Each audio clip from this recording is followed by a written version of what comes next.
ஒரு வழக்கு தாக்கல் பண்ணியிருந்தீங்க அப்படின்னா உங்க வழக்கோட முழு கண்ட்ரோலும் வந்து ஜட்ஜு கிட்ட தான் இருக்கும். அவங்க முடிவு பண்றதுதான் உங்களோட வழக்கோட தீர்ப்பு, இறுதி ஆணைன்னு சொல்லுவோம். ஆனா இதுவே நீங்க சமரச நீதி மையத்துக்கு போயிட்டீங்க அப்படின்னா உங்க வழக்குல என்ன வரும், என்ன பண்ணலாம், நெக்ஸ்ட் என்ன, உங்களுக்கு என்ன வேணும், இதுல இது பண்ணாதான் நீங்க முடிவுக்கு நீங்க ஒத்துப்பீங்களா அப்படிங்கிற எல்லா உரிமையும் எல்லா கண்ட்ரோலும் உங்ககிட்ட தான் இருக்கும். சோ நீங்க தான் டிசைட் பண்ணிக்க முடியும். நான் இப்பதான் சொன்னேன், ஒரு வழக்க கோர்ட்ல தாக்கல் பண்ணீங்க அப்படின்னா லாவோட ப்ரொசீஜர்ஸ் கேட்ட மாதிரி கொஞ்சம் நேரம் ஆகும்.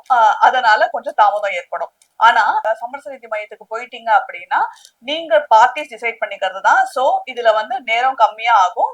நீங்க உங்களுக்கு எது சரின்னு படுதோ நீங்க அதை தான் செய்ய போறீங்க. வழக்கு தாக்கல் பண்ணிருந்தீங்க அப்படின்னா நீங்க என்ன வழக்கு தாக்கல் பண்ணிருக்கீங்களோ, என்ன பரிகாரம் கேட்டிருக்கீங்களோ, கோர்ட் முன்னாடி என்ன சொல்றீங்களோ, என்ன எவிடன்ஸ் தாக்கல் பண்றீங்களோ, உங்களால அதுக்கு மட்டும்தான் வந்து பரிகாரம் தேட முடியும். நீதிபதி வந்து உங்களுக்கு அதுக்கு மட்டும்தான் வந்து ஆர்டர்ஸ் கொடுப்பாரு.